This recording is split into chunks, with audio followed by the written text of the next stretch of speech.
Bonsoir à toutes et à tous. Je suis ravie de vous retrouver ce soir pour vous présenter le dernier bébé de l'Ordre des experts comptables franciliens qui est Bi-Bye-Bye. Puisque vous êtes tous et toutes des assidus lecteurs du francilien, vous avez vu que c'était l'objet de notre dernier numéro. Ce soir, j'ai la chance d'être accompagnée de Gilles Bossiger, qui est expert comptable commissaire aux comptes et grand habitué d'acquisition de cabinets. Un acheteur compulsif. Voilà, il n'y a pas que les femmes. Et Michael Brun, secrétaire général de l'Ordre à Paris, et Thomas Bidou, qui est juriste ici à l'Ordre. Et à nous quatre, on va essayer de vous faire découvrir cette plateforme. J'avais envie de commencer par vous proposer quelques statistiques pour savoir qui nous sommes, nous, les experts comptables franciliens. Et vous comprendrez, donc en rouge, ce sont les hommes, en bleu, les femmes. Vous comprendrez que plus on avance dans l'âge et plus il y a d'hommes. Et la moyenne d'âge est donc relativement élevée. Et si on additionne les deux dernières colonnes, c'est-à-dire les experts comptables de plus de 60 ans, il y a à peu près 1500 experts comptables. Et nous sommes à peu près 6600 à Paris, ce qui veut dire que ça fait à peu près... Ah, j'ai pas calculé le pourcentage. Tu l'as fait, Mika? Non, tant pis. Je vous laisse calculer le pourcentage. Donc, c'est fort de ces chiffres que nous nous sommes dit 22% de la profession francilienne qui a plus de 60 ans. Et fort de ces chiffres, nous nous sommes dit qu'une plateforme, proposer une plateforme où on pourrait y mettre des annonces de sessions de cabinet et bien d'autres choses pourrait être une bonne idée. J'ai encore quelques chiffres à vous proposer, qui est la répartition des cabinets franciliens en fonction des collaborateurs. Donc, il y a 2870 cabinets qui ont moins d'un collaborateur. Je regarde parce que non, c'est bon, je continue. Et 1992 qui ont entre 1 et 5 collaborateurs. Donc, le total fait que 77% des experts comptables franciliens ont moins de 5 collaborateurs.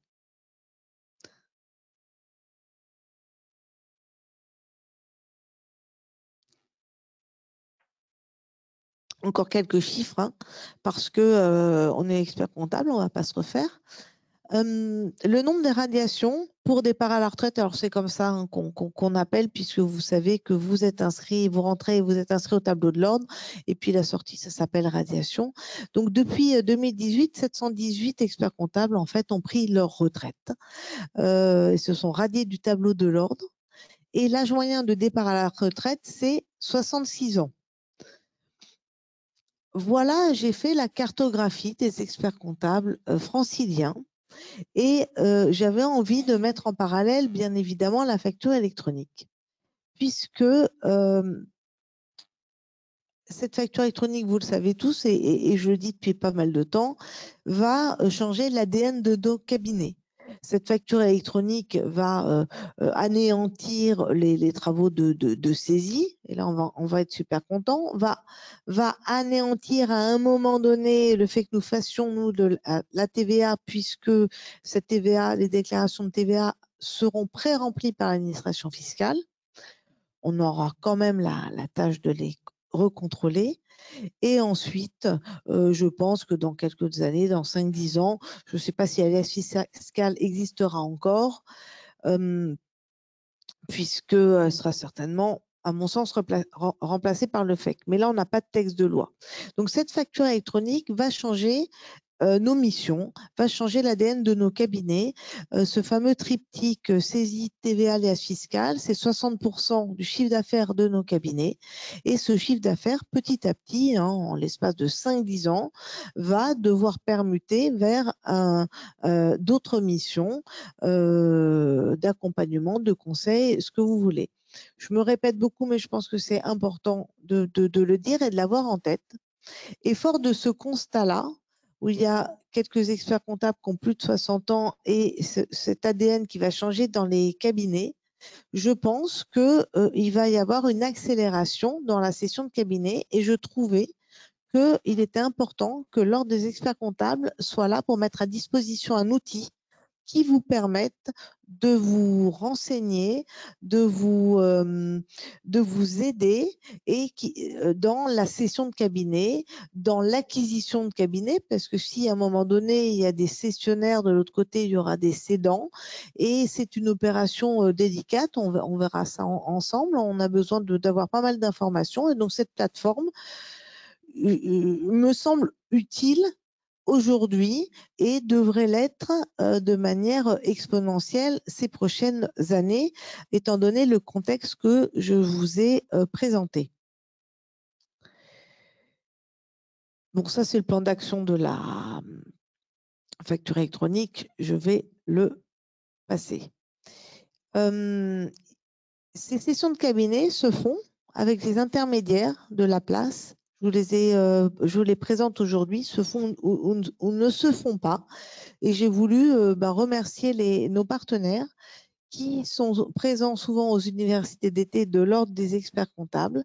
Et il est vrai que ces intermédiaires sont souvent très utiles parce qu'ils vous permettent de ne pas être face à face avec la personne avec laquelle vous discutez.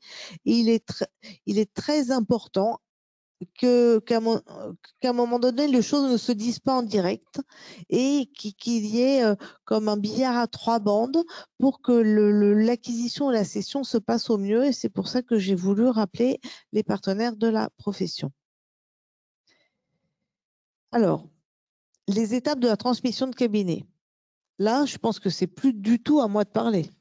Oui, je pense que c'est à Thomas et moi de reprendre la main.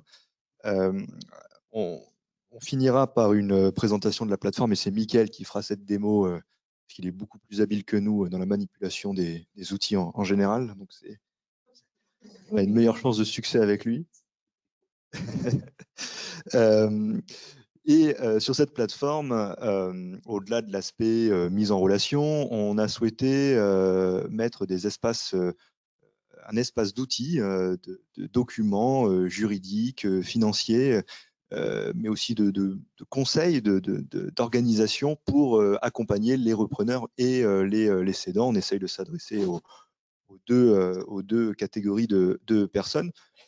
Cette base documentaire aujourd'hui est déjà bien enrichie avec des contributions d'élus, mais aussi des contributions de certains partenaires, dont certains intermédiaires que tu as cités tout à l'heure.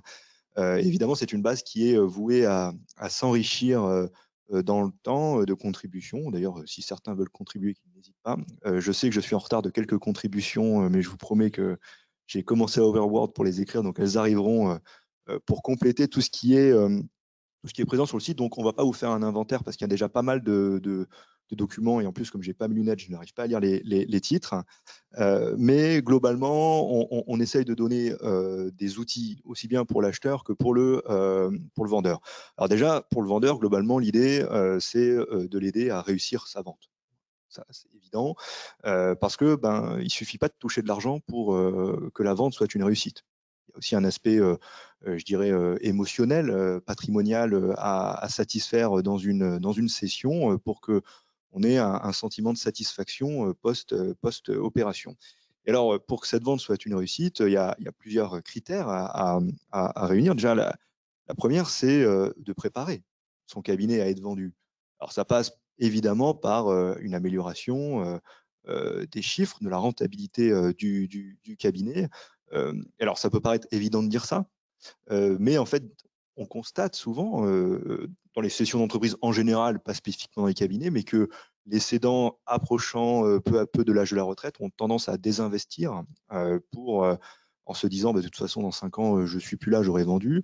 Et donc, avoir un cabinet qui, au moment d'être vendu, est un peu épuisé. Alors évidemment, ce qui vient à l'esprit, c'est les outils de production modernes qu'on retrouve assez rarement dans des cabinets dirigés par des experts comptables à quelques années de la retraite. Mais finalement, cet effort d'investissement qui n'a pas été fait risque de se retourner contre le cédant au moment de la vente, puisque c'est un élément qui peut être vu comme négatif par le repreneur, qui risque d'impacter le prix, qui risque même d'impacter la rentabilité et donc le prix, et qui, en tout état de cause, sera vu comme étant un investissement supplémentaire pour celui qui achète au moment où il va faire la reprise opérationnelle du cabinet. Alors, il faut soigner son cabinet au moment de la vente, le rendre, je dirais, sexy. Il y a évidemment une meilleure productivité, il y a aussi faire le tri dans ses clients. Voilà, je crois que de toute façon, aujourd'hui, tous les cabinets, quel que soit leur niveau de maturité, sont un peu dans une logique de tri des clients. On a tellement de mal à recruter des collaborateurs que il faut savoir faire du tri dans ses clients. Et je pense que avant la vente, c'est vraiment le moment de le faire. Il ne faut pas se dire je vais gonfler mon portefeuille parce que le prix est calculé sur le chiffre d'affaires. C'est de moins en moins vrai. Aujourd'hui, la rentabilité est analysée au moment de l'acquisition. Et si tu as gonflé ton portefeuille avec des dossiers non rentables, tu risques au contraire d'impacter ton prix négativement et non pas de le gonfler comme tu avais pu le prévoir en faisant rentrer n'importe quoi dans ton portefeuille. Moi, quand j'étais salarié, donc il y a maintenant plus de 10 ans, salarié d'un cabinet, on avait racheté un cabinet où le confrère avait fait rentrer une tonne de lettres de mission dans les 12 mois qui précédaient la cession. Donc, il avait gonflé son prix de 15% comme ça. Mais finalement, l'acheteur, enfin, nous, on s'en était pas rendu compte. Et post-cession, ça a été une catastrophe pour les acheteurs qui étaient peut-être moins regardants sur la rentabilité des dossiers. Aujourd'hui, les acheteurs regardent la rentabilité des dossiers. Donc, attention, faire du tri. Un point qui, au moment de l'audit, va être regardé et un point qui est souvent Donc, si je peux me permettre, qui dit rentabilité de dossier, dit système de gestion interne de suivi, dit saisie des temps de collaborateurs, en face et facturation. On passe vite tous les deux parce que tu as ça dans ton cabinet, j'ai dans le mien, mais c'est pas évident. Donc, et ça, mettre en place un système de gestion des dents dans un cabinet lorsque les collaborateurs n'ont pas l'habitude, c'est en termes de management compliqué. Donc, peut-être un des premiers conseils, si on se dit qu'on a envie de céder dans 3, 4 ans, 5 ans, c'est de mettre tout de suite en place une gestion des temps, parce que le temps que tous les collabs s'y mettent, ça prend peut-être déjà 2 ans. Absolument. Et puis, de toute façon, avoir une suivi de sa rentabilité, de ses marges, je pense que tu vendes ou pas ton cabinet, il faut le faire.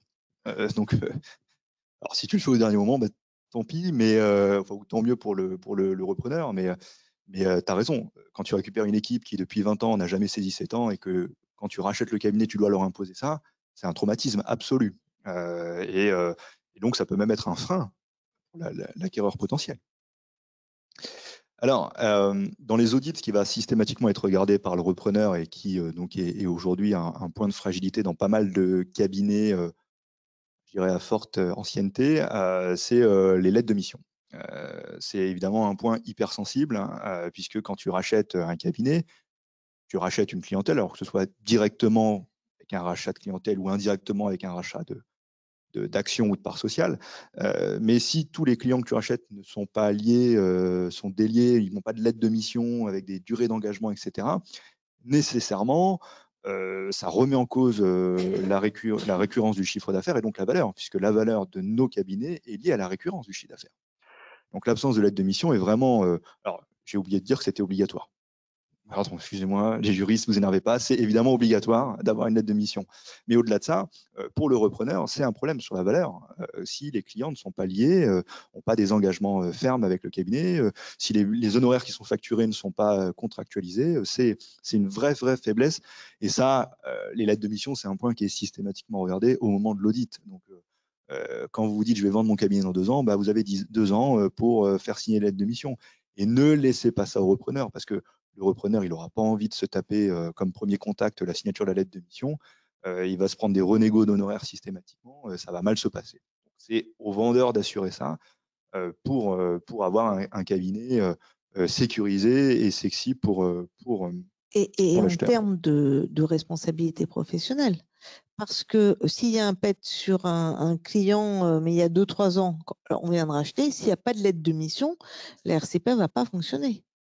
Donc là, il y a des grosses conséquences pour le cabinet et ça expliquera une décote éventuelle lors de la session. Je me permets d'ailleurs de rebondir sur sur cette préparation en termes juridiques, puisqu'il y a effectivement une importance pour le cédant de bien vérifier toute la dimension juridique de son entreprise. Est-ce que bien donc il y a bien une lettre de mission pour chacun des clients? Est-ce qu'il est bien assuré pour chacune des missions qu'il fait?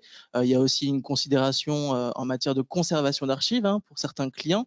Également, est-ce que le cabinet est à jour sur les règles de protection des données personnelles? Est-ce qu'il est à jour aussi sur ses statuts, même de la société, par rapport aux salariés du cabinet? Est-ce qu'il y a bien des clauses dans les contrats qui pourraient éviter une récupération, malheureusement, de certains clients qui sont parfois très attachés aux collaborateurs qui les suivent? Voilà, il y a beaucoup d'éléments à prendre en considération en matière juridique pour éviter tout risque de déperdition de clientèle.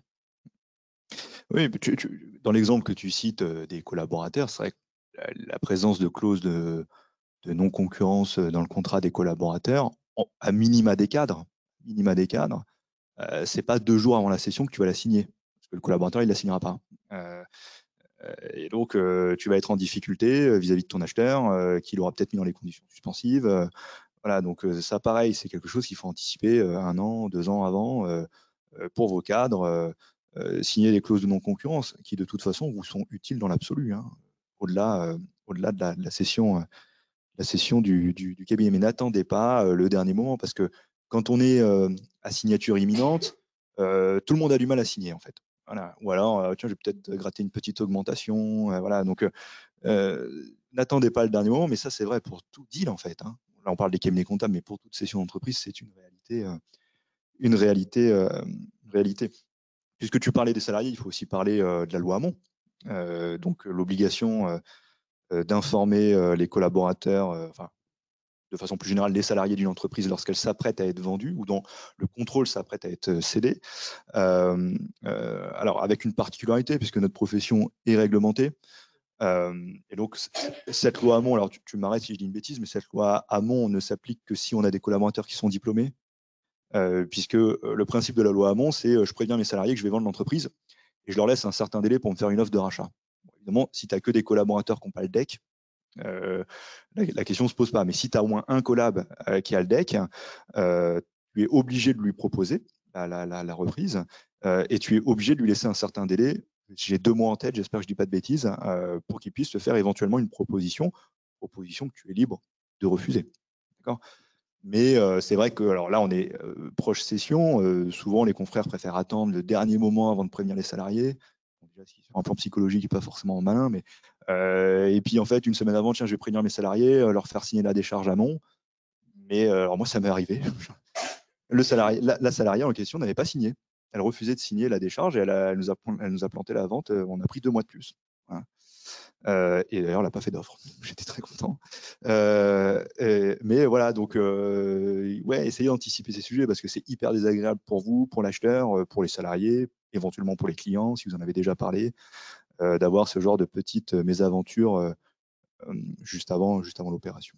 Surtout que pour certains clients qui sont très attachés à leurs collaborateurs, il y a toujours cette possibilité dans le contrat de travail de mettre une clause de valorisation de la clientèle qui permet au moment du départ du collaborateur de lui céder justement certains clients et qui peut éviter justement ces situations de conflit. Donc ça peut également être une clause qui peut être mise à la place d'une clause de non-concurrence ou de respect de la clientèle. Non, moi non plus, je ne connaissais pas. C'était... Heureusement qu'on est venu. Évidemment, lors des audits, ce qui est regardé, c'est les derniers contrôles d'activité ou contrôle qualité. Donc, essayez de ne pas faire un trop mauvais contrôle quand c'est le dernier. Moi, j'ai l'exemple d'un confrère qui m'avait contacté dans le cadre de mes fonctions syndicat parce qu'il était mis en difficulté sur la vente de son cabinet, parce qu'il venait de recevoir son rapport de contrôle d'activité en CAC et il s'était pris une notation noire sur un mandat. Alors, je ne sais pas si vous connaissez le CAC, mais noir, c'est la cata. C'est la pire des notes. J'ai eu de ces nouvelles il n'y a pas longtemps. Le deal ne s'est pas fait parce que l'acheteur a paniqué en voyant une notation noire qui, en plus, a priori, était un peu injuste. Mais soignez vos contrôles, côté ordre, côté compagnie. Autre point, et un point qui est souvent un peu négligé, je trouve, par les confrères, c'est le BFR. Le BFR, parce qu'on a un peu tendance, quand on valorise les cabinets, à dire bon, bah, je te valorise ma clientèle, chiffre d'affaires fois un certain coef, hein, et je te rajoute mes fonds propres, c'est-à-dire grosso modo mes créances clients. Hein. Le problème, c'est que, en tout cas, moi je sais en tant qu'acheteur, quand tu me vends un BFR qui fait 7 mois de chiffre d'affaires, j'ai du mal à te le payer cash parce que je pense que à un moment donné, ce qui compte, c'est la trésor, c'est pas les créances. Et quand tu rachètes un cabinet, tu n'arrives jamais à baisser ton BFR. En vrai, quand tu as racheté 7 mois, tu resteras avec 7 mois de BFR. Et ça, pour le coup, dans la négo, de plus en plus, ça vient sur la table. On n'achète pas forcément des capitaux propres s'ils ne sont pas liquides. Donc, n'actez pas le fait absolu que 1 euro de capitaux propres sera 1 euro de prix de cession, parce que 1 euro de capitaux propres qui est 1 euro de trésorerie, j'ai pas de sujet, ça vaut 1 euro. 1 euro de capitaux propres qui est 1 euro de créance, je ne suis pas convaincu que ça vaille 1 euro. Donc, soyez un peu prudent, soyez à jour de vos facturations, c'est ça que ça veut dire. Essayez de mettre en place des mandats de prélèvement, essayez de faire en sorte que toutes les créances soient rentrées, essayez de mensualiser vos clients. C'est tout ça que ça veut dire. Soignez votre BFR parce qu'aujourd'hui, on regarde plus la trésor, ce qu'on appelle la trésorerie nette, que les capitaux propres. Voilà, ça fait partie de l'évolution des méthodes de valorisation qu'on a dans les cabinets, mais dans les entreprises en général. Voilà. Soignez votre BFR, facturez, prélevez, relancez. Voilà ce que je pouvais dire côté vendeur. Donc ça fait partie des petits tips que vous allez retrouver sur le portail Be Buy Buy. Il y en a certainement d'autres que j'ai pas listé, mais ça vous donnera l'occasion d'approfondir votre lecture. Côté acheteur, alors évidemment, là, on est sur des conseils qui sont très liés à l'audit. En gros, tu t'apprêtes à acheter un truc, fais un peu gaffe, qu'est-ce que tu achètes? Et alors, il y a évidemment des critères un peu, je dirais, objectifs, voilà, que sont le prix par rapport à la rentabilité. Mais il y a aussi des critères plus subjectifs. On est 6 000 experts comptables. 6800. Voilà. On est 6 800 personnes différentes. On a certes le même diplôme, on a certes à peu près la même activité, mais on a tous nos appétences. On n'a pas tous les mêmes clients. Il y a des activités qu'on ne sait pas traiter. Il y a des typologies de missions qu'on ne sait pas traiter. Donc, il faut faire attention. Il ne faut pas se concentrer sur le chiffre d'affaires. Il faut décortiquer ce chiffre d'affaires, regarder la typologie des clients, que ce soit en termes de nature de mission ou d'activité. Alors, on a une grille d'analyse de la clientèle. Donc, en fait, il faut que cette grille soit remplie par le vendeur et bien analysée par l'acheteur. Absolument. Quel est l'âge du dirigeant, par exemple? Donc ça, c'est... Alors, comme je vois vraiment rien, j'imagine que c'est la grille. Ouais. C'est la grille, ok. Voilà, donc ça, c'est une grille qu'on met... alors, c'est certes au vendeur de la remplir, mais c'est à l'acheteur de l'analyser. Et ça, n'achetez pas un cabinet sans cette grille. Hein.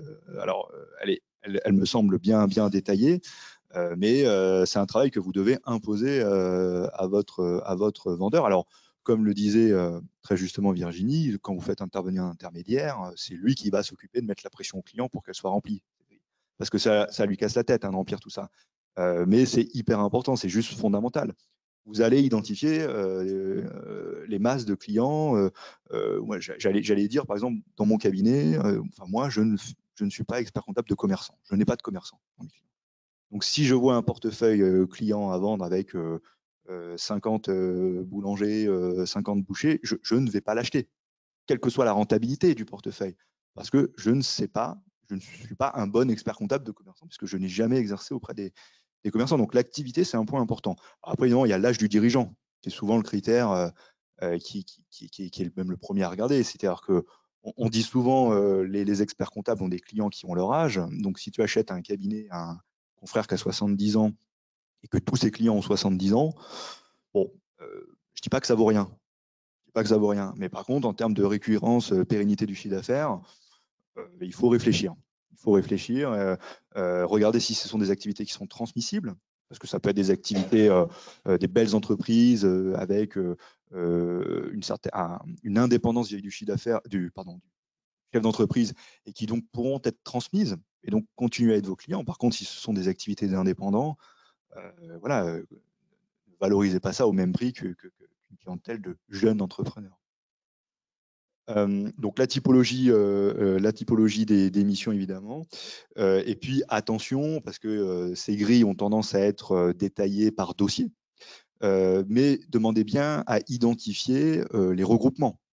C'est-à-dire que si vous avez 100 dossiers et que sur les 100 dossiers, vous en avez 80, c'est la même famille ou le même groupe, en termes d'analyse de la valeur, c'est pas forcément la même conclusion que un portefeuille où vous avez 100 dossiers, 100 clients différents, puisque le risque de perdre 80% des dossiers est beaucoup plus fort dans le premier cas.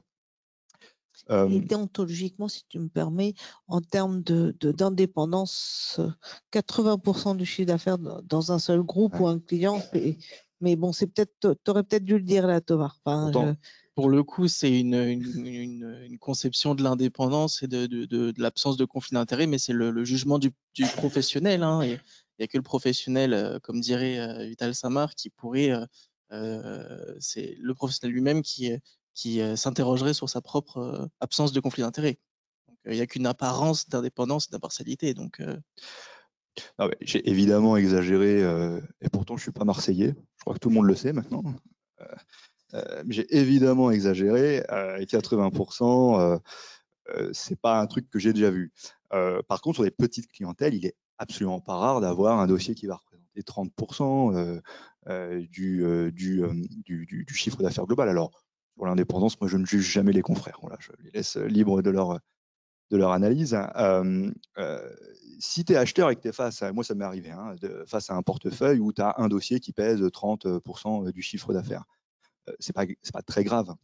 Par contre, il faut analyser les risques et peut-être adapter le prix ou la composition du prix en fonction de cette particularité. Alors, il y a les fameuses clauses de garantie de chiffre d'affaires, de garantie de clientèle. Bon, ça c'est un peu compliqué, mais il peut y avoir aussi, alors enfin, ceci dit, c'est une vraie solution, mais mon cabinet s'est positionné récemment sur un rachat où on avait typiquement cette problématique, hein, avec un dossier qui représentait 30 ou 40% du chiffre. On a fait, en fait, on lui a dit on est prêt à te l'acheter très cher, très cher, beaucoup plus cher que le marché. Par contre, on te l'achète avec des échéances tous les 6 mois. Et donc, si au bout de 2 ans, il est encore là, c'est jackpot pour toi. Voilà. Nous, on s'y retrouvait parce qu'on était garanti. Hein, et lui, il s'y retrouvait parce qu'il le vendait beaucoup plus cher que s'il avait voulu le vendre. C'est un genre modalité pratique d'une clause de garantie d'un seul client, en fait. En payant comme ça sur 2 ans, tu actes le... Voilà, il ne faut pas fuir parce qu'il y a 30% qui est sur un dossier. Il faut adapter ton offre. Voilà, il ne faut pas que tu te mettes en difficulté, que tu te mettes en danger. Hein. Et donc là, concrètement, tu avais proposé quoi? Ce client, s'il était parti au bout d'un an, en fait, tu l'avais acheté à 50%? Alors, oui, ça devait être, oui, ça devait être ça. Okay. Je crois qu'on était par 25%, donc au bout d'1 an, c'était 50%. Okay. Voilà, donc il faut adapter, il ne faut pas fuir, mais il faut adapter son offre. Je me permets d'ajouter quelque chose. À l'inverse, hein, on a parfois des acheteurs qui, sur l'ensemble des clients, n'ont pas forcément envie de tous les reprendre et peuvent éventuellement faire en sorte provoquer justement le départ des clients. Et sur ce point, au niveau du contrat de cession, il faut bien prévoir des clauses qui permettent d'éviter, par exemple, un changement dans les conditions brutales d'intervention du nouvel expert comptable. Si, par exemple, on a un rachat de la clientèle avec une augmentation des honoraires de 20% pour 10 clients, bon, effectivement, il y a un risque, un assez gros risque que les clients partent. Et donc, l'acheteur va faire application de la clause, donc justement la garantie de clientèle ou de chiffre d'affaires pour que le cédant l'indemnise de cette perte qui finalement a été provoquée par l'acheteur. Donc, sur ce point, encore une fois, il y a vraiment des clauses qui permettent de délimiter l'augmentation des honoraires et éviter justement ce changement de conditions d'intervention assez brutales. En fait, quand on cède, c'est très compliqué de savoir pourquoi le client est parti. Le client qui part au bout de 6 mois, 8 mois, il est parti pourquoi? Parce que le nouvel expert comptable n'est pas à la hauteur ou parce que finalement, ils ne s'entendent pas. Et lorsqu'on vend comme ça, avec une clause de garantie de clientèle pour stabiliser le chiffre d'affaires, Je pense que, enfin, c'est ce qui fait nos choux gras, la commission ici des litiges à Paris, parce que c'est très compliqué de déterminer la cause. Donc, je ne sais pas comment comment t'as fait, Gilles, pour t'en prémunir. Alors, Moi, quand j'ai vendu, par exemple, j'ai des côtés directs. Je voulais pas de clause de garantie de clientèle. Je voulais pas donc j'avais enlevé 10% directement du prix. Je voulais pas avoir une discussion dans 6 mois, dans un an, on me dise, lui est parti, c'est à cause de bidule. Mais non, c'est toi, t'as viré la collaboratrice. Elle était là depuis 20 ans. Donc, quand tu vires la collaboratrice qui s'occupe des clients depuis 20 ans, bien évidemment, les clients vont partir. Donc, tu vas pas me le retirer de mon prix de vente. Et moi, je voulais pas du tout de ce genre de discussion. Et heureusement, puisque j'ai vendu un cabinet et j'ai eu un expert comptable qui a fait exactement ça, qui a remplacé une collaboratrice qui avait 30 ans d'ancienneté par un contrat d'apprentissage. Donc, les clients sont pas beaucoup restés. alors, j'ai jamais eu de clause de garantie, mais ce que j'ai déjà vu, c'est de limiter les cas. Voilà, question bête, tu achètes un portefeuille, tu as un des gros clients qui 6 mois après est en liquidation judiciaire. Est-ce que ça rentre dans la garantie ou pas? Voilà. Parce que quelque part, c'est ni la faute de l'acheteur, enfin, a priori, ni la faute du vendeur. Donc, il faut être assez précis, je pense, alors, je ne suis pas juriste, hein, mais je pense qu'il faut être précis dans la rédaction de la clause pour définir dans quel cas cette clause s'activera et dans quel cas elle ne s'activera pas. Voilà. Évidemment, l'idée étant de dire qu'elle doit s'activer quand la faute n'est pas à l'acheteur. Et puisqu'on parle des garanties, parlons quand même, alors on est entre experts comptables, donc normalement ça ne devrait même pas être un sujet à aborder, mais de la GAP, de la garantie d'actifs passifs, qui évidemment n'est pas souvent un gros sujet dans les cabinets comptables, puisque globalement la seule problématique que tu peux avoir, c'est tes créances clients. Donc, faire un audit du poste client, de la balance AG et adapter la GAP en fonction de cette balance AG. Voilà, et je dis toujours à mes propres clients, une GAP sans contre-garantie, ça ne vaut pas grand-chose. Donc, pensez aussi à la contre-garantie sur la GAP. Je pense que c'est pas un sujet extrêmement important dans nos cabinets, parce qu'à part les créances clients, je vois pas trop ce qu'on peut garantir. Après, par rapport aux garanties de passifs, justement, le but étant vraiment d'éviter que le cédant omette des éléments à l'acheteur. Voilà, on a certains éléments que le cédant n'a pas spécialement envie d'indiquer à l'acheteur, et justement, la présence de cette garantie de passif va permettre d'ajouter dans le contrat, dans le contrat de cession, ce qu'on peut appeler des garanties contractuelles, des garanties composites, qui en pratique sont des déclarations, une déclaration sur la société, sur le passif, sur l'actif, sur les clients, et qui vont permettre d'indemniser l'acheteur si on a une déclaration qui est fausse sur justement l'état de la situation actuelle de la société. Donc c'est encore une fois une sécurité pour l'acheteur. Alors j'ai 2 petites questions si vous permettez. Je pense que ça, Thomas, c'est pour toi. Peut-on prévoir une durée de la lettre de mission de 3 ans, par exemple? 3 ans pour un client? Carrément. Le client, il n'a pas le droit de partir avant 3 ans. Alors, on part du principe que la lettre de mission est un contrat librement négocié. Donc, sur la première durée à signature de la lettre de mission, on peut faire une lettre de mission de 3 ans. Après, il y a un renouvellement tacite d'1 an, mais c'est vrai que ça peut être compliqué par rapport au principe de liberté du professionnel par le client. On a Et en une cas de jurisprudence sur litige, ce point. ça sera compliqué Ça peut d'avoir être gain de cause. compliqué, effectivement, parce que voilà, on a de l'autre côté, on a quand même un principe jurisprudentiel assuré par la Cour de cassation de permettre justement aux clients de pouvoir changer d'expert comptable s'il y a une difficulté, voilà, une absence de confiance mutuelle. Donc en gros, c'est pas interdit, mais c'est pas du tout recommandé. Exactement. La plateforme sera ouverte à quelle date? Tu veux nous répondre, Mika? Alors la plateforme est déjà ouverte. Elle n'est pas encore référencée sur Google parce que on vient de la lancer. Donc voilà, on va travailler le référencement. Vous pouvez la trouver sur www.bebyeBye.fr. Et donc bebyeBye, BB, j'ai tellement l'habitude de taper UYBY. Donc vous voyez le jeu de mots buy, acheter, buy, au revoir. Donc voilà, en principe, vous pouvez y accéder comme ça. Vous le voyez affiché en haut de votre écran à gauche. bebybye.fr. C'est bon. Alors, je précise juste un petit truc. Les annonces qui sont postées ce soir sont des fake news. Ce sont des annonces fictives, puisqu'évidemment, nous lançons la plateforme aujourd'hui. Les experts comptables n'ont pas encore eu le temps de poster des annonces de session, de clientèle ou alors de cabinet ou même de recherche d'associés.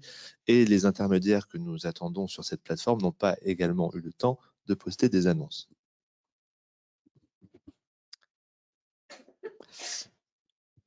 On continue. Donc, Ouais. inutile de demander quel est le prix du cabinet sur les annonces postées ce soir. Alors, il n'y avait pas d'autres questions. Non, pardon. Bon, toujours, on finira peut-être par ce point-là sur les tips qui sont donnés sur la plateforme. Encore une fois, j'ai essayé, j'ai tout lu, hein, mais j'ai essayé de regrouper dans des grandes catégories. Et toujours côté acheteur, on a la gestion, je dirais, relationnelle avec le cédant. Mine de rien, acheter un cabinet, vendre un cabinet, c'est un acte un peu structurant pour toi en tant qu'acheteur et pour le cédant en tant que vendeur. Il me semble important d'avoir des bonnes relations. Évidemment, avant la signature, et là, c'est évidemment le rôle des intermédiaires. Moi, j'adore acheter avec des intermédiaires parce que, comme Virginie le disait, ils font un peu tampon et c'est franchement un vrai confort d'avoir un intermédiaire lors de la négociation, mais aussi après la signature, vous allez avoir une période d'accompagnement. Le cédant va travailler avec vous, et donc il y a une importance fondamentale à ce que ça se passe bien pour la présentation des clients. Parce que si vous êtes fâché et qu'il dit bah, tiens, je te présente Bidule, voilà, c'est pas pareil que je te présente un super expert comptable à qui je confie le cabinet. Voilà. Donc, avoir des bonnes relations, et ça, mine de rien, normalement, tu es un peu capable de le sentir avant. Moi, je dis ça parce que j'ai acheté une fois un cabinet où je le sentais pas. Ça s'est mal passé. Ça s'est mal passé. Je me suis dit, mais quand il y a un doute, il n'y a pas de doute. J'y suis quand même allé, ça s'est très mal passé. Donc si tu le sens pas, si tu te dis on va pas s'entendre, ça va pas le faire, on va pas pouvoir cohabiter, même si la période d'accompagnement n'est que de 1, 2, 3, 4 mois, c'est long quand tu t'entends pas avec quelqu'un.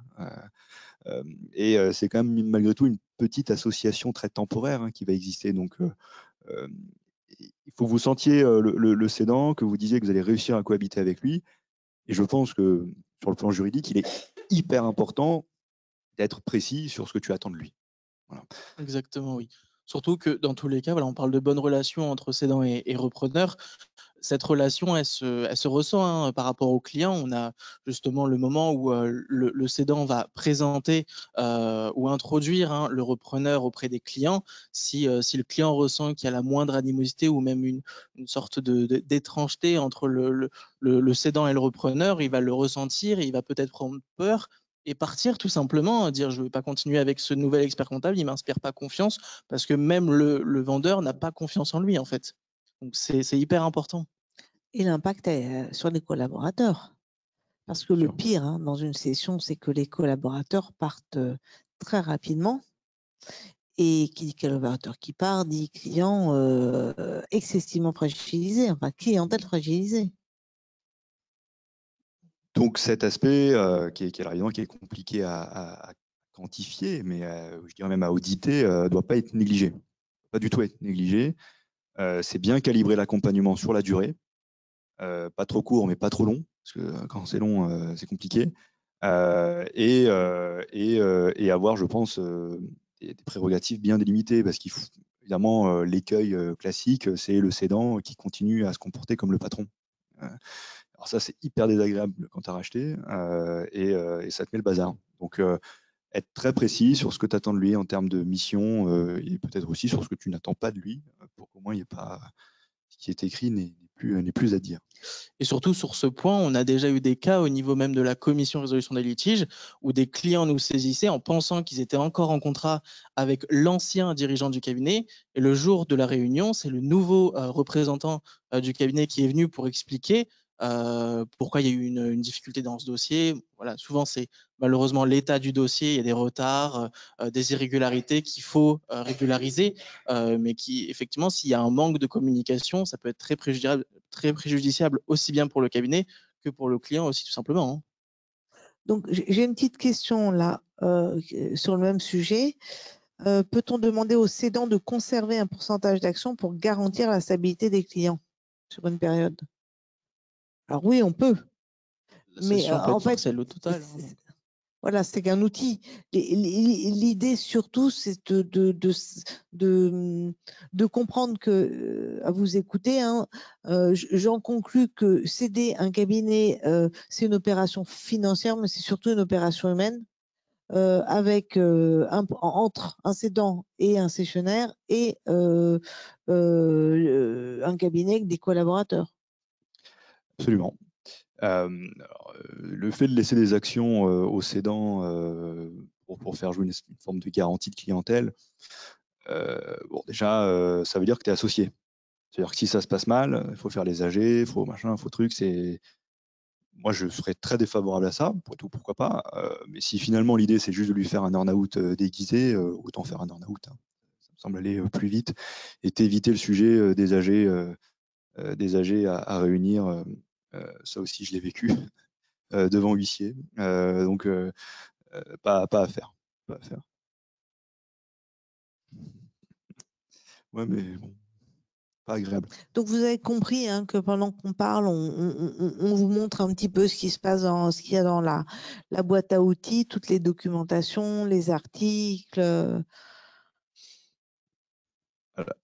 Alors, toujours sur ce sujet, il me semble qu'il y a un article sur la clause compromissoire. Je ne sais pas si tu veux en parler. Oui, justement, j'allais en plus en parler parce qu'on parle donc de relations, de bonnes ententes. Parfois, malheureusement, ça se passe mal. Et donc, au niveau du contrat de cession, on ne peut que vous recommander de mettre en place, d'écrire une clause compromissoire qui va donner compétence à une institution arbitrale. Donc, ça peut être l'ordre, hein, tout simplement, hein, l'ordre des experts comptables de Paris qui, justement, met en place un arbitrage avec un expert comptable désigné arbitre. Donc, c'est un professionnel du chiffre qui, certainement, dans sa pratique de tous les jours, a déjà eu à connaître hein, des sessions. Après, il y a d'autres institutions à Paris. Hein. On a le CMAP, la Chambre arbitrale de Paris, voilà, avec leurs propres règlements. Donc, on peut que vous recommander de mettre en place une clause compromissoire parce que ça permet aussi d'éviter de directement saisir les tribunaux. C'est la clause. Et peut-être que c'est peut-être bien de mettre l'ordre parce que là, en fait, les arbitres seront experts comptables et on connaît le métier et on saura de quoi on parle. Exactement ça, c'est ça. Il me semble aussi que dans les outils, on a un modèle de contrat de cession qui est proposé. Alors, c'est un modèle. Hein, donc, un exemple. Un exemple. Un exemple ou un modèle? Un exemple. Un exemple. Un exemple, pardon. Voilà, je savais que j'allais me tromper. Comme les lettres de mission, c'est que des exemples. Nous, à l'ordre, on ne fait pas du tout de modèle. D'accord. Pas du tout. On fait que des exemples. C'est un exemple que vous avez, j'imagine, à l'écran. Donc, évidemment, à personnaliser. Hein, mettez pas juste votre nom en haut et signer en bas. Enfin, essayez de faire un vrai truc. Et puis, on peut enlever le truc projet si c'est définitif. Faites un effort. Mais non, je le dis parce que j'ai vu des sessions faites même entre experts comptables, hein, faites parfois un peu à l'arrache. Bon, on est quand même un petit peu des hommes du droit aussi. Il faut faire un truc un peu sérieux parce que ça peut quand même servir derrière. Hein. Donc, c'est un exemple, voilà. Sachant que. Ça veut dire qu'en fait, on n'a aucune responsabilité. C'est ça que ça veut dire. J'avais un doute, c'est modèle ou exemple. Voilà. C'est un exemple. C'est la différence entre un exemple et un modèle. On ne vous impose pas du tout ça. C'est un outil. On propose cet exemple de contrat, mais vous pouvez prendre. Voilà, vous pouvez prendre autre chose. Non, on ne voudrait pas qu'il y ait une catastrophe en disant voilà, j'ai pris ce contrat-là, la vente s'est mal placée parce que vous aviez oublié de mettre telle clause et telle clause et telle clause. Donc voilà, que ce soit bien clair. Sur les clauses, on donne justement des exemples de clauses. Voilà, on a recensé un certain nombre d'exemples de clauses qui peut être intéressant à ajouter dans le contrat. Voilà, c'est facultatif. Comme vous l'avez dit, vous avez fait des sessions sans garantie, donc il peut y en avoir, il peut ne pas en avoir tout simplement. On a essayé d'être très très complet dans la documentation utile qu'on met à disposition. Bien évidemment, si nous avions oublié certaines choses, si vous pouvez avoir la gentillesse après de nous envoyer des petits mails et alors l'adresse contact. Et en fait, tout en haut, Elle est pas- vous avez la partie contact Voilà, et vous vous pouvez avez nous une partie signaler des anomalies. vous pourrez nous signaler et les anomalies et puis faire des demandes, voilà, spécifiques, et on se fera une joie de compléter l'outil. Évidemment, il est gratuit, hein, on n'a rien à vendre, on ne l'a pas dit, mais ça nous. Et j'ai une petite question, on me demande, pourrait-on avoir une idée du niveau de rémunération des intermédiaires, pourcentage d'utile au forfait, comment ça se passe? Tu veux nous dire, toi, comment ça s'est passé quand Alors, t'as acheté ils des câbles? sont au pourcentage du prix. Alors, en tout cas, ceux avec qui j'ai travaillé sont au pourcentage du prix. Tu as généralement un minimum, je ne suis pas sûr qu'il y ait un maximum, mais tu as en tout cas un minimum. Alors évidemment, sur des petites sessions, ça fait pas grand-chose, mais bon, quand tu es sur des cabinets à 1 million, bon, tu vas y laisser, je vais donner une fourchette très large parce que comme il y en a dans la salle et qui me regardent, T'as la pression là. allez, sur 1 million, tu vas être entre 60 et 100 000 euros de commission. C'est évidemment un budget, mais déjà c'est un succès. Faut quand même le préciser, c'est un succès. Et honnêtement, j'en ai fait sans intermédiaire, mais avec intermédiaire, c'est vraiment beaucoup plus confortable. Je suis pas là pour faire leur promo, mais je trouve que c'est beaucoup plus confortable dans la négo d'avoir un intermédiaire. C'est leur rôle, hein, d'ailleurs, intermédiaire. Et voilà, donc c'est un budget en succès qui fait partie des frais d'acquisition. Voilà, moi je pense pas que ce soit à fuir. En tout cas, nous on l'a jamais fui quand on a eu à faire appel à un intermédiaire et on a été satisfait à chaque fois. En tout cas. Pas d'autres Pas questions. notre question. Alors, je ne crois pas qu'on ait quand même précisé un point important, c'est que dans notre profession, on peut vendre deux choses.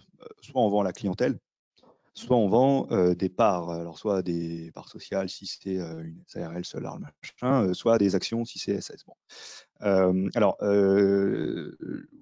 Vous êtes expert comptable, donc vous connaissez la différence, mais enfin, je vais quand même le dire. Quand tu vends tes parts de cabinet, enfin de ta société, tu vends non seulement la clientèle, mais tous les autres actifs, c'est-à-dire la trésor, les créances clients, mais aussi tous les passifs. Voilà. Et donc, y compris les passifs sur un éventuel sinistre ultérieur. Sur un dossier antérieur, mais qui interviendrait ultérieurement. Donc, racheter des parts, c'est pas du tout le même périmètre que racheter une clientèle. Racheter une clientèle, évidemment, c'est que tu achètes un seul actif, on va dire le fonds de commerce, hein, pour être grossier, même si évidemment je sais que c'est pas du tout conforme à la jurisprudence ce que je viens de dire, mais tu rachètes des clients, mais tu rachètes pas du tout les autres actifs, donc tu vas avoir d'autres problématiques à gérer, par exemple comment on gère les créances. Voilà, parce que tu rachètes des clients, les créances d'avant la cession, c'est le cédant, les créances d'après, c'est toi. Comment on impute les paiements, premier entrée, premier sortie, enfin, vous connaissez tout ça. Voilà, il y a quelques petites particularités à prendre en compte. Et puis alors, moi, je déteste les rachats de clientèle parce que c'est une vraie galère sur les lettres de mission. Puisque donc, il y a une position, alors je sais qu'elle n'est pas partagée par tout le monde dans la salle, je ne regarde personne, mais une position du CNO, Conseil national de l'ordre, qui je pense est partagée par le CRO. Je ne vais pas dire de bêtises. Non. Ouais. En cas de cession de clientèle, il faut signer les lettres de mission. Puisque les lettres de mission sont des contrats par nature intuitu personae. Et donc, tu ne peux pas transférer le contrat sans re-signer lettre de mission. Tandis que si tu rachètes les parts d'une société, tu conserves le débiteur de l'obligation, qui est la société. Et donc, il n'y a pas lieu à re-signer des lettres de mission. Quand vous rachetez un cabinet, je finis juste là-dessus, quand vous rachetez un cabinet et que donc vous le rachetez sous la forme de clientèle, et que le premier contact que vous avez avec les clients, c'est signe ma lettre de mission, c'est franchement pas super agréable. Voilà. Et donc, pour l'avoir fait, je ne le referai pas. Quand tu es face à un cédant qui est en BNC, c'est un vrai problème. C'est parce qu'il ne peut pas vendre autre chose, en fait, puisqu'il n'a plus de part. Enfin, il n'a pas de part. Mais quand tu es face à un vendeur qui est en société, pour des raisons fiscales, parfois, il va préférer de vendre sa clientèle. Voilà. Moi, j'avoue que je suis assez allergique parce que je trouve que d'un point de vue commercial, commencer ta première relation avec signe ma lettre de mission, je suis pas fan du tout. Sur ce point, il y a une possibilité qui existe, donc c'est d'insérer une clause de substitution dans l'acte de cession qui entraîne automatiquement la cession des lettres de mission, sans forcément avoir besoin d'aller voir chacun des clients pour lui refaire signer une lettre de mission aux mêmes modalités que celle qui avait été signée justement avec le cédant. Donc pourquoi pas insérer dans vos contrats de cession une clause de substitution qui permet d'éviter justement ce côté très commercial qui n'est pas forcément le meilleur élément à mettre en place pour un premier contact avec un client. Alors voilà, sur la partie juridique, moi c'est tout ce que j'avais noté. Je ne sais pas si tu avais d'autres points. Je pense qu'on a On va été parler assez prix, hein. exhaustif sur ce point-là. Alors parlons prix. On vous a mis, toujours dans la petite boîte à outils, un ou plusieurs articles sur les prix. Alors évidemment, le plus connu, c'est l'étude Interfimo. Donc Interfimo, qui est un des partenaires de la profession, qui en fait est une émanation du LCL, si je ne dis pas de bêtises, et qui intervient en garantie sur des opérations de transaction, principalement auprès des professions libérales, dont les experts comptables évidemment. Donc ils font une étude par rapport à tous les deals qu'ils voient passer.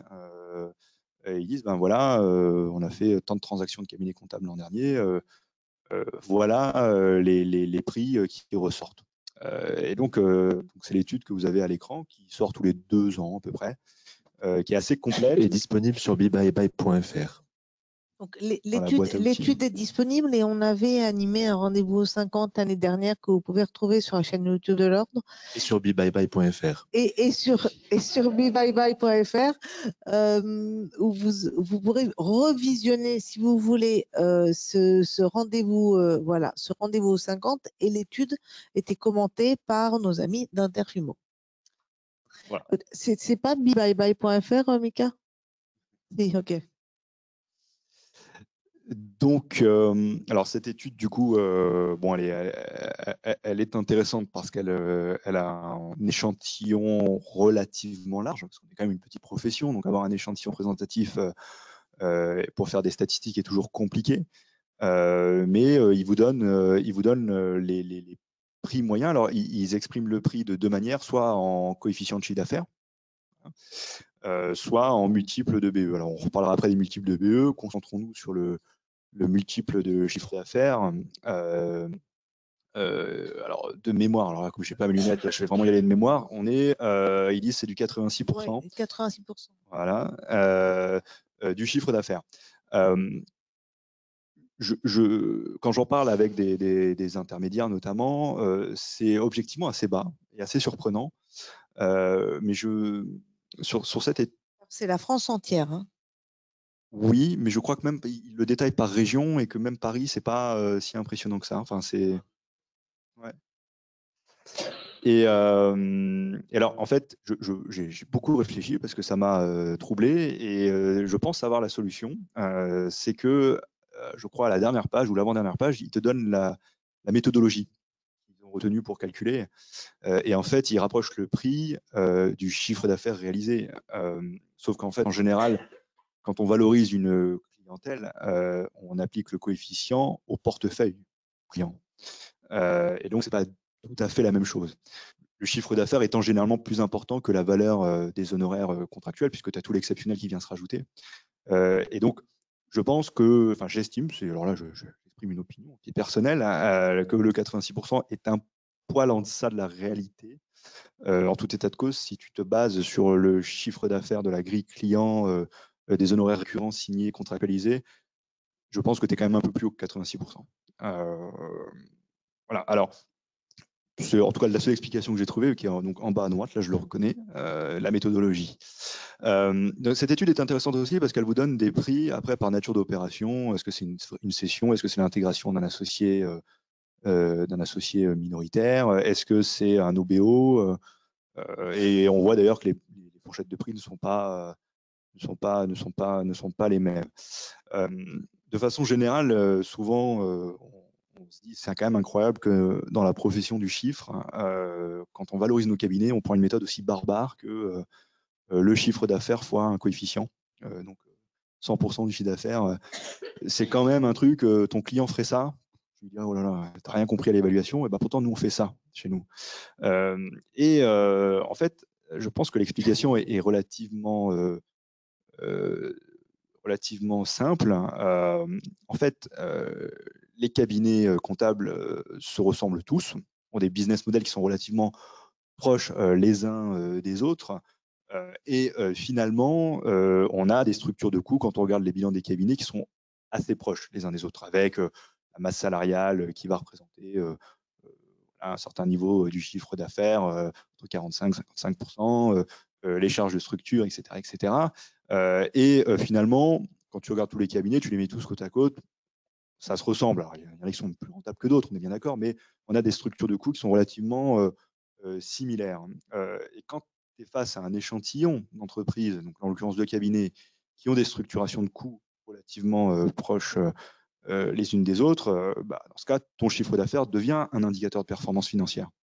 Puisque si tu as le même niveau de rentabilité que l'autre, si tu as plus de chiffre d'affaires, tu as plus de résultats, donc plus de valeur. Voilà. Donc je pense que c'est l'explication. Et en même temps, cette explication, qui est sans doute la bonne, parce que j'y ai réfléchi et qu'on en a parlé avec plusieurs et qu'on est tous arrivés à la même conclusion, me fait dire que c'est une méthode qui ne pourra pas durer. Parce que parmi les évolutions qu'on voit dans la profession, il y a le fait que les cabinets se ressemblent de moins en moins, développent des business qui peuvent être un peu différents, peuvent avoir des activités beaucoup plus diversifiées, et du coup avoir des structurations de comptes de résultats différents, des niveaux de rentabilité différents, des niveaux de récurrence différents.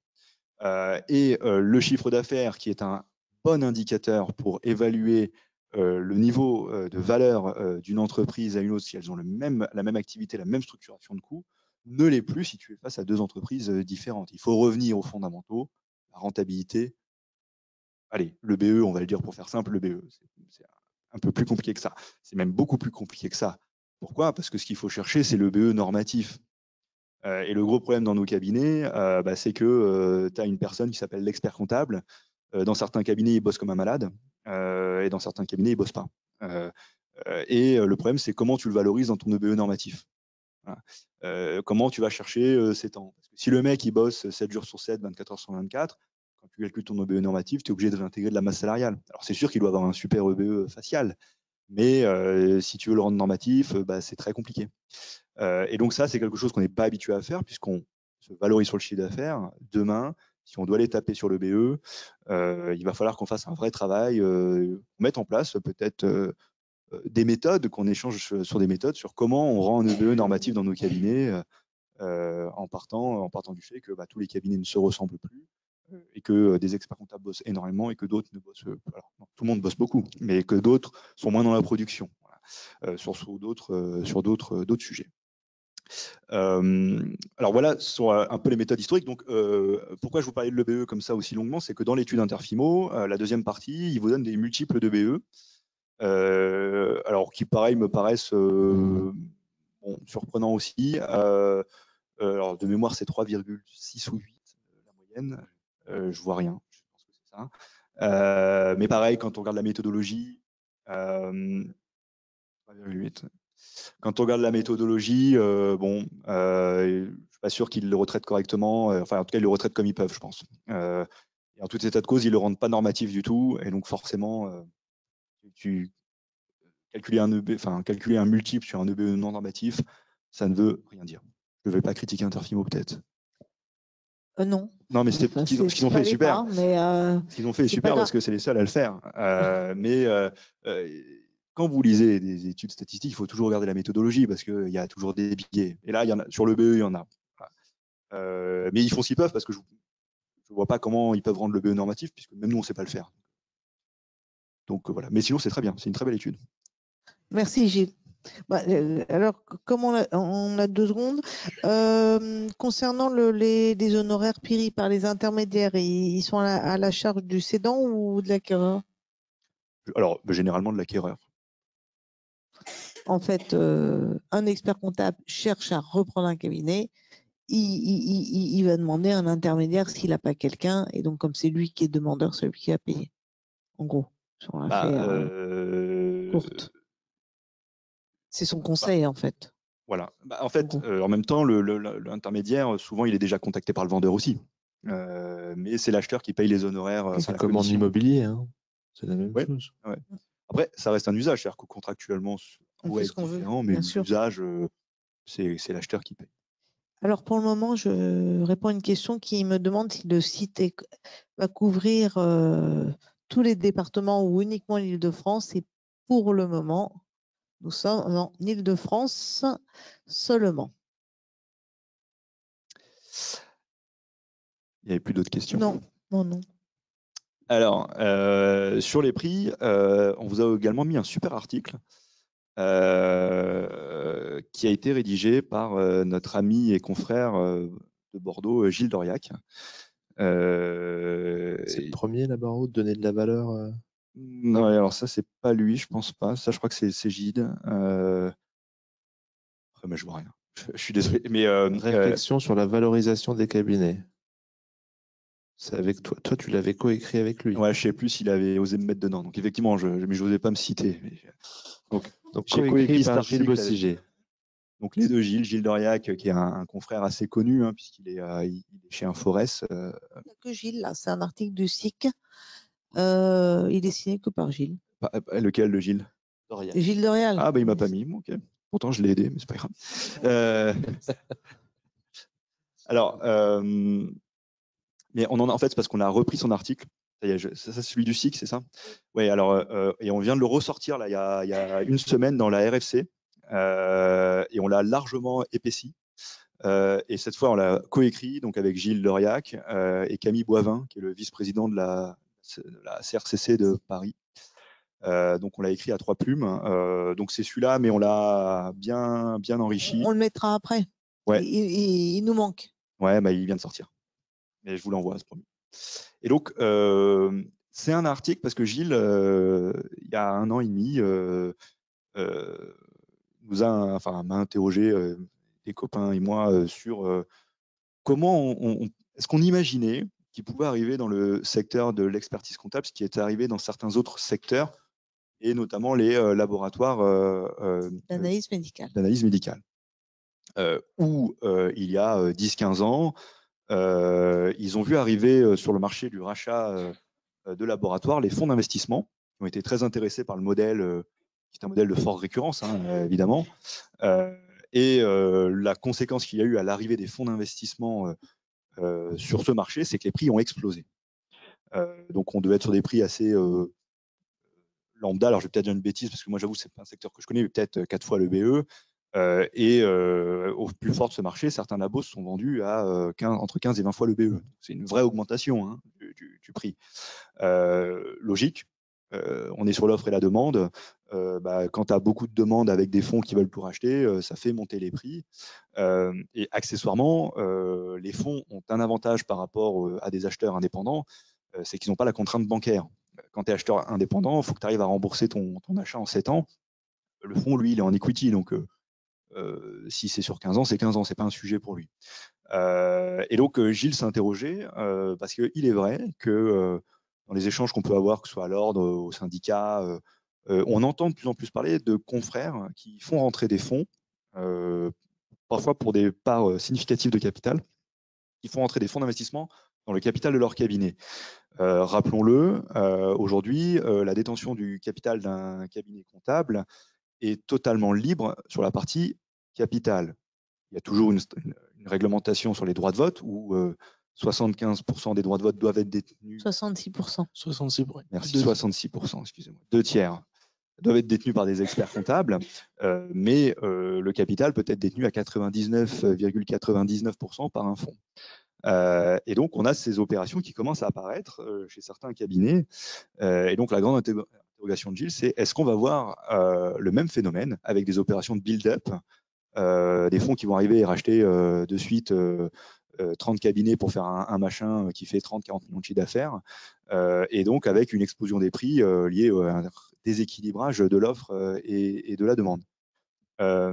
Gilles est convaincu que oui, parce qu'il est proche de la retraite, donc je pense qu'il essaye de faire monter le marché. Mais alors moi et Camille et moi, comme nous sommes plutôt jeunes et acheteurs, on n'est pas sûr. On n'est pas sûr. Voilà. Alors, et on le détaille, alors peut-être pas dans cet article, peut-être dans celui qu'on a fait dans la RFC, et on détaille pourquoi on n'est pas tout à fait d'accord, ou en tout cas on ne pense pas qu'on montera sur les niveaux de prix des labos. Déjà parce que il y a quand même un intuitu personnel qui est très fort dans notre profession. Je mets de côté le commissariat aux comptes qui à la limite est un peu à part, mais nos clientèles d'expertise sont globalement des clientèles de TPE, PME, on a quand même une typologie de cabinet aujourd'hui, surtout en région parisienne, tu le présentais au début de l'animation, de petits cabinets, mais qui sont adaptés aux petits clients. Demain, ces petits clients, si tu les mets face à des mastodons qui font 30, 40 millions de chiffre d'affaires, c'est pas sûr que l'intuitu du personnel perdure. Dans les laboratoires d'analyse médicale, tu n'as pas du tout cet intuitu personnel. Quand tu vas faire une analyse, tu le rencontres même pas, le biologiste. C'est pas du tout le même business plan, en fait. Ça n'a rien à voir en termes d'activité et de. Je pense qu'il y a eu un effet de synergie extraordinaire. Avant, en fait, on allait au laboratoire d'à côté. L'analyse était faite dans la cuisine, hein, je caricature. Alors que là, en fait, il y a une centrale où tous les prélèvements partent et il y a un effet de masse qui fait que les prix ont chuté, donc avec une rentabilité extraordinaire, ce qui a attirer les fonds d'investissement comme des mouches, en fait. Absolument. C'est-à-dire que de toute façon, toute stratégie de build-up repose sur la possibilité de faire des économies d'échelle. Voilà. Et justement, c'est la conclusion de l'article qu'on a coécrit, c'est de dire, en fait, l'arrivée des fonds d'investissement sur le marché des cabinets comptables, elle est réelle. Elle est, je pense, aujourd'hui marginale quand même. Hein. Mais elle est réelle parce qu'on connaît des confrères qui l'ont fait. Elles ne sont pas très publiques, ces opérations. Voilà, donc je ne pourrais même pas vous les citer, mais il y en a. Maintenant, je pense que tu as parfaitement analysé la situation. L'arrivée des fonds d'investissement sur le marché des cabinets comptables correspond, à mon avis, à un phénomène. C'est que, historiquement, les cabinets comptables avaient des structurations de coûts qui étaient globalement des coûts variables. Je m'explique. Quand la très grande majorité des coûts des cabinets comptables, ce sont les salaires des collaborateurs. Alors vous allez me dire, oui, mais les salaires, c'est des coûts fixes. Ok, je passe le sujet des heures supplémentaires. Mais c'est fixe, ok, à court terme, mais à long terme, si tu as 2 fois plus de chiffre d'affaires, tu as 2 fois plus de masse salariale. Donc tu as quand même une proportionnalité qui, à long terme, perdure entre le niveau de chiffre d'affaires et le niveau de tes dépenses. Donc on avait une structuration de coûts variable. Depuis quelques années, je pense qu'on commence à voir s'intégrer dans les business des cabinets comptables des coûts fixes. J'en cite toujours 3. Le premier, c'est l'investissement en IT, avec la nécessité d'avoir des compétences en interne en informatique qui, là, sont des fonctions support fixes, d'avoir des logiciels qui sont en partie des coûts fixes. Tous ces budgets IT deviennent de plus en plus prépondérants, beaucoup plus qu'avant dans nos comptes de résultats. D'ailleurs, on en souffre tous. Tiens, j'arrête pas de payer plus de logiciels qu'avant. Eh bien, ce coût fixe, ça devient de plus en plus important. Deuxième coût fixe, la notion de marketing. Avant, les cabinets, ils communiquaient super mal, ils n'avaient d'ailleurs pas trop le droit de le faire. Maintenant, non seulement tu as le droit de le faire, mais tu es un peu obligé de le faire. Quelle que soit la forme, tu es obligé d'avoir une démarche commerciale, une démarche marketing. Et ben, ça aussi, c'est un coût fixe. Voilà. C'est quelque chose qu'il n'y avait pas avant dans les comptes de résultats, qu'on retrouve aujourd'hui dans les comptes de résultats. Dernier point, et le plus important, c'est la partie RH, marque employeur. Voilà, on sait qu'aujourd'hui, notre problème, c'est pas forcément d'avoir des clients, c'est d'avoir des collaborateurs. Et donc, on investit tous comme des malades dans la RH, la marque employeur, les cabinets de recrutement. Eh bien, ça aussi, il y a évidemment des synergies à faire. Et l'arrivée de tous ces postes de coûts fixes crée un potentiel d'économie d'échelle qui n'existait pas avant les cabinets comptables et qui, du coup, attire les fonds d'investissement qui veulent faire du build-up pour bénéficier de ces économies d'échelle. Je pense que les build-up seront nécessairement plus limités en taille pour la problématique d'intuitu personnel qu'on a évoquée. Donc, nécessairement, je pense qu'on ne montera pas dans les niveaux de valorisation qu'on a pu atteindre chez les labos. Je dirais, en conclusion sur ce sujet-là, qu'il y a évidemment des cabinets où les valeurs vont augmenter parce qu'ils sont sexy, parce qu'ils peuvent bien correspondre à des opérations de build-up, c'est-à-dire qu'ils ne sont pas trop petits, mais ils ne sont pas non plus trop gros. Et par contre, il y a des cabinets qui sont en retard, en souffrance, où là, les valeurs peuvent en revanche baisser. Donc, on aura peut-être une tendance moins générale, on aura plus de mal à avoir une étude Interfimo qui nous donne un chiffre, on aura beaucoup plus de réalité, beaucoup plus d'élasticité dans les prix, et on verra apparaître des réalités différentes en fonction de la niveau de maturité du cabinet comptable. Merci beaucoup, Gilles. Avant de passer la parole à Michael Brun pour qu'il nous fasse une magnifique démonstration de cette superbe plateforme, j'ai un de nos experts comptables qui aimerait que tu nous redises, que tu nous reparles de cette clause de substitution pour les lettres de mission. Comment on la met en œuvre, etc., etc. Alors, cette clause de substitution, justement, elle permet d'éviter. On a un modèle là ou pas? On n'a pas de modèle. Ah, pardon, un exemple. Pardon. Ouh. Donc, on n'a pas d'exemple. On n'a pas Mais d'exemple. on va peut-être en mettre un alors. On pourrait en mettre un, Voilà. effectivement. Mais donc, on n'a pas d'exemple de clause de substitution. C'est simplement, voilà, le but étant de faire une cession automatique des lettres de mission pour éviter de devoir contacter chacun des clients pour leur dire, voilà, je suis votre nouvel expert comptable. Et donc, malheureusement, il va falloir signer votre lettre de mission de nouveau. Voilà, le but, c'est vraiment d'éviter ce caractère commercial, ce premier contact commercial avec le client. Merci Thomas. L'accès à la plateforme se fait avec le compte expert. Donc, si vous êtes expert comptable mémorialiste et que vous avez un compte expert lié à une délégation de votre expert comptable, vous pourrez avoir accès à la plateforme. Mika, on y va? Alors, le moment que vous attendez tous, évidemment. Donc, comment ça marche, BeBuyBuy? Vous l'avez vu, c'est donc une plateforme d'abord d'information. Hein. Gilles, Thomas, Virginie, vous en avez parlé. On retrouve toute la documentation nécessaire, les webinaires en replay, etc., sur ce sujet précis. C'est une plateforme de mise en relation, uniquement de mise en relation, et absolument pas d'intermédiation. Je tiens à le préciser, des professionnels le font très bien, la plateforme n'est pas là pour ça. C'est une plateforme qui est entièrement gratuite et qui est entièrement dédiée aux experts comptables. Et comment on fait ça? Grâce à Compte Expert, comme tu le disais. Pourquoi c'est entièrement dédié aux experts comptables? Parce qu'on aime que les experts comptables et surtout, on veut garantir la confidentialité absolue de ce qui se passe sur cette plateforme. Et donc, pour garantir la confidentialité, on s'est dit que l'identifiant était quand même le meilleur moyen. Vous verrez après comment on a fait. Quand on n'est pas connecté à Compte Expert, qu'est-ce qu'on voit? On voit uniquement la partie « je m'informe »,« je me prépare ». Et quand on veut publier une annonce et qu'on n'est pas connecté, Julien, si tu veux bien aller sur « Je cède », voilà, on a un pop-up qui s'affiche et évidemment, nous sommes obligés de passer par Compte Expert pour publier une annonce.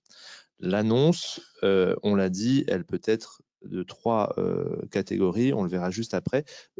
Quand on est repreneur et qu'on n'est pas connecté à Compte Expert, on peut avoir accès à des annonces très succinctes et il n'y a aucun détail. Si vous voulez plus de détails sur une annonce, la même chose, vous cliquez dessus et il faudra vous connecter à Compte Expert. Il y a le pop-up qui s'affiche de la même façon. Et tout ça pour garantir la confidentialité et éviter qu'on ait trop de gens qui viennent juste voir, des curieux, etc. Donc, si on se connecte à Compte Expert avec son identifiant, que l'on connaît évidemment par cœur, vous aurez accès à plus de choses. Si ça, voilà. Donc c'est Julien que je remercie d'ailleurs pour son travail sur cette plateforme. Donc si je veux céder, je vais dans « Je cède » et je publie mon annonce. Donc là, je vous ai dit tout à l'heure, on en a publié plusieurs pour vous montrer à quoi elles ressembleraient. C'est évidemment des fausses annonces. Nous espérons en avoir des vraies très vite. Donc je veux publier mon annonce. Je vais sur ce petit onglet. Il y a beaucoup de mises en garde avec un gros point rouge pour vous justement signifier que votre annonce sera publiée quelques heures après, 24 heures après, parce qu'évidemment, nous vérifions le pédigré du compte expert qui s'est connecté pour savoir si c'est pas un illégal, voilà, si on n'a pas des gens qui rentrent dessus. 3 types d'annonces possibles: la cession de cabinet, comme on vous l'a dit, la cession de clientèle ou la recherche d'associés, qui est une autre forme de transmission de cabinet. On a décidé de vous imposer 4 champs obligatoires. Et on a beaucoup parlé avec les intermédiaires de la profession qui nous ont dit attention, pour que ça reste confidentiel, il faut évidemment limiter le nombre d'informations qui sont publiées. Les 4 champs obligatoires, c'est donc le type de cession, C'est ensuite le département. Il faut donner quand même un endroit où ça se trouve. Hein. Et puis, c'est une fourchette de chiffre d'affaires que vous avez tout en bas, je crois, de mémoire. Voilà, là, vous rentrez votre chiffre d'affaires et ça se transforme en fourchette dans l'affichage derrière assez large. Hein, c'est par tranche de 500 000, je crois, ou 50 000, je ne sais plus. Et puis, il y a aussi le nombre de salariés. Pareil, on est assez large. Voilà, donc ces 4 champs-là seront ce qui sera public, ce qui sera visible de l'autre côté, du côté des repreneurs. Si vous voulez ajouter d'autres informations, on parlait de l'EBE tout à l'heure, si vous voulez rajouter ce type d'informations, vous le pouvez évidemment, mais plus vous rajoutez d'informations, plus vous êtes reconnaissable entre guillemets. Donc c'est à vous de choisir entre l'attractivité de votre cabinet et voilà, et puis la discrétion. Donc ça, c'est une annonce que l'on peut publier assez facilement sur BeBuyBuy. Elle sera publiée, comme je l'ai dit, 24 heures après vérification. Du côté des repreneurs, tu me dis, Julien, si j'oublie des choses. Hein. Du côté des repreneurs, donc on arrive sur cette page où on peut chercher par type d'acquisition, par fourchette de chiffre d'affaires, par fourchette d'effectifs, par prix de vente. On a des filtres sur le côté également, des annonces BeBuyBuy. Donc ça, ce sont des annonces que vous, experts comptables, vous publierez par vous-même ou des annonces des partenaires et donc des intermédiaires. Et donc là, vous pourrez filtrer également par le type de clientèle et par la localisation, bien évidemment, si vous souhaitez rechercher par département. Quand on clique sur une des annonces, dans les Yvelines par exemple, et que nous sommes connectés à Compte Expert, via Compte Expert, une autre, hein, si les Yvelines, ça ne marche pas. Ah. C'est le problème du Zoom. Évidemment, ça affiche toutes les informations que le cédant aura bien voulu remplir de l'autre côté. Il n'y a plus accès. En fait, il y a un mouvement de foule sur la plateforme et je pense que ça a dû bugger.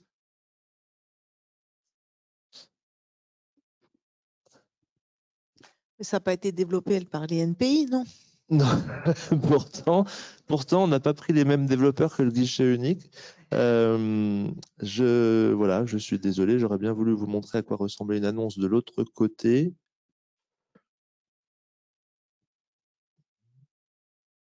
Bon, peut-être travaille-t-il dessus encore, mais normalement non. Bon, donc je vous invite à aller voir, hein, de vous connecter à Compte Expert et d'aller voir les fausses annonces que nous avons publiées en attendant les vraies. Quand vous êtes donc repreneur, vous pouvez également, comme sur tous les sites immobiliers, hein, créer votre alerte, enregistrer une recherche. Donc là, vous mettez tout ce que vous recherchez, session de clientèle, de cabinet, etc. Et vous recevrez automatiquement de votre côté, dans votre boîte mail, des annonces qui correspondront à vos recherches. J'aurais aimé vous montrer quand même une annonce. C'est plus du tout possible, Julien, si tu es d'accord. Bon, et donc, quand on regarde l'annonce, en fait, comment ça se passe si on est vraiment intéressé, Mika? Alors, si on est vraiment intéressé, là, par exemple, je suis intéressé par ce qui se passe en Essonne, puisque j'ai eu accès à la fiche détaillée derrière. Eh bien, j'ai sur le côté, comme dans seloger.com, hein, je ne sais pas si certains d'entre vous sont déjà allés, il y a un petit formulaire de contact, puisqu'évidemment, il n'y a pas le contact du cédant, surtout pas. Et donc, en tant que repreneur, je remplis mon nom, mon adresse mail et mon téléphone portable, et je dis « Je suis intéressé par votre annonce », et automatiquement, ce formulaire de contact est envoyé au cédant qui, lui seul, décide de donner suite ou pas. Quand il voit le nom de son confrère ou de sa consoeur ou l'adresse mail, il se dit « Lui, je l'aime pas, lui, je l'aime bien, je vais donner suite, je vais pas donner suite ». C'est vraiment le cédant qui décide de donner suite ou pas. Évidemment, les annonces qui seront publiées par nos partenaires intermédiaires, il y aura le contact, puisque eux sont connus de la place publique et pourront faire justement ce tampon que tu décrivais tout à l'heure entre le cédant et le repreneur. Donc, si vous êtes cédant expert comptable et que vous souhaitez publier une annonce, elle est anonymisée et seul vous, le cédant, pourrez donner suite ou non aux contacts qui seront pris avec vous par le repreneur. Toujours pas de possibilité de voir à quoi ça ressemble? Bon, Alors, j'en des suis petites désolé. questions. En tant qu'expert comptable mémorialiste, je n'ai malheureusement pas accès à la totalité du site. Est-ce normal? C'est ce que tu... Il faut un compte expert. Oui, il faut un compte expert. Et puis, en fait, il n'y a que la partie de... Il faut demander à son expert comptable de faire une délégation du compte expert. Donc, c'est possible, mais ça se discute avec son expert comptable. Alors, est-il prévu qu'une liste de conseils avocats habitués à nos transactions soit référencée? C'était pas vraiment prévu Est-il possible que? qu'on mette une liste de conseils avocats spécialisés en la matière. C'était pas prévu, mais je sais pas si on y arrivera.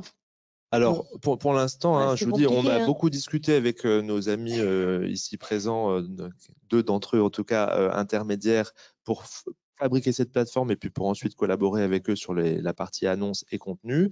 On discute aussi avec d'autres partenaires peut-être un peu différents de ceux que l'on voit d'habitude, notamment des banques, puisque quand on est repreneur, on a besoin de financement. Quand on est cédant, on a ensuite un petit peu d'argent à placer. Donc, je ne peux pas vous en dire plus pour l'instant, mais il se peut que dans je me prépare, il y ait après l'opération, qu'est-ce qui se passe. Voilà. Donc, on est en discussion avec d'autres partenaires. Avocats, c'est vrai qu'on n'en a pas discuté, mais. La difficulté pour justement les avocats, c'est qu'on a un principe de libre concurrence. C'est une plateforme qui est mise à disposition par l'ordre, donc on doit respecter ce principe, donc ne pas favoriser un avocat par rapport à un autre. Donc, on va mettre Oui. la liste du barreau de Paris en entier. Oui, faudrait, comme il y a des spécialités, mais il n'y aura pas spécialité, c'est son entreprise, donc il y aura certainement le droit des affaires. Et donc, C'est du droit des contrats. droit des contrats. Ça va pas faire. Alors, on a un petit message d'Olivier Serre, donc c'est un de nos élus. Bonsoir Olivier. Qui s'inquiète. Il a l'impression de nos pulls respectifs. Non, pas nos pulls. Non, il a l'impression qu'on a mis son cabinet en vente là sur Be Bye Bye. Mais Olivier, oui, on te rassure, c'est bien ton cabinet, celui de l'Essonne. Voilà, c'est une petite blague. Et pour revenir à notre mémorialiste, il a un compte expert. Hein. Donc normalement, il peut y aller. Alors. Ah oui. Ah voilà. Alors, il pourra voir les annonces, mais pas en publier, non, même pas. Ah oui, parce que oui, il faut être, en fait, il faut être l'expert comptable. Parce que souvent, on fait une délégation, enfin souvent, les experts comptables font une délégation de leur compte expert, parfois à des collaborateurs. Donc ça peut marcher. En revanche, en effet, les mémorialistes, ils ont un statut particulier dans compte expert qui leur permettra pas de voir. Donc, il faut se rapprocher de l'expert comptable. En fait, on a un peu envie de lutter contre l'exercice illégal et on n'aimerait pas qu'un mémorialiste s'amuse à acheter une clientèle. Donc, en fait, seuls les experts comptables pourront répondre aux petites annonces, ce qui nous paraît relativement logique. Encore une petite question, clause de substitution. Tu as peut-être terminé, Mika. Alors, si ça ne marche toujours pas, bon. Voilà, c'est trop cool. En fait, on fait un remake du guichet unique, mais c'est génial. Oh, j'avoue que ça marchait encore tout à l'heure. Non, que vous dire, non, il y a le rubrique contact, donc s'il y a une anomalie, n'hésitez pas à la signaler. La rubrique contact, on va essayer de réparer ça dès ce soir, bien évidemment. Oui. Et puis, donc voilà, c'est gratuit, confidentiel, anonyme. Et je pense qu'en effet, Virginie, on n'aura peut-être pas des milliers d'annonces dans les semaines qui viennent, mais vu ce que tu as dit en introduction avec les 1500 experts comptables de plus de 60 ans et la facture électronique, il est possible que cette plateforme soit utile. Aujourd'hui, le marché de la session, j'ai vraiment l'impression, puis tu pourras nous donner ton avis si tu veux bien, Gilles, que c'est un marché de copains, en fait. On a un copain commissaire aux comptes, on a beaucoup de petits cabinets et on l'a vu au début jusqu'à 5 collaborateurs qui représentent comme 77% de la profession francilienne. On a un copain commissaire aux comptes, on a un copain par-ci par-là. Bon bah écoute, je cède un bout de clientèle ou si je vais partir à la retraite, tu serais pas intéressé. Ok, pourquoi pas. Il y a quand même beaucoup de transactions qui se font comme ça en bouche à oreille. Là, l'avantage de cette plateforme, c'est que on pourra peut-être discuter avec quelqu'un d'autre que son copain qui CAC ou expert comptable. Oui, bah, je pense qu'il y a beaucoup de réseaux hein, d'experts comptables. L'ordre permet des rencontres, de se faire des copains ou copines experts comptables. Il y a les syndicats, évidemment. Et donc, c'est vrai qu'on voit beaucoup de sessions entre copains, entre guillemets, de cabinets. D'ailleurs, moi, le premier cabinet qu'on a racheté, nous, c'était effectivement quelqu'un qu'on connaissait parce qu'on avait un dossier en commun il nous l'a proposé parce qu'il prenait sa retraite et on a acheté comme ça le premier, effectivement. Après, je pense qu'il y a beaucoup de confrères et de consoeurs qui savent pas forcément vers qui se tourner, qui ont peut-être misé sur des mémorialistes qui soit n'ont jamais eu leur deck, soit ont quitté le cabinet. Et c'est vrai qu'il peut quand même y avoir des confrères qui sont isolés ou des confrères qui veulent pas vendre à des copains. Parce que tu n'as pas envie de te fâcher avec tes copains, donc tu vends pas à ton copain. Et puis tu dis que tu le vendras plus cher à un autre. Et donc c'est vrai que ça, c'est une vraie solution pour avoir un peu plus de neutralité dans la relation que tu auras avec ton acheteur. Alors, je reviens sur des commentaires de notre expert comptable mémorialiste préféré. Qui nous dit, et c'est à voir, en fait, il recherchait en fait à s'associer avec un expert comptable. Et là, c'est vrai que pour l'association, il n'a pas accès à la plateforme.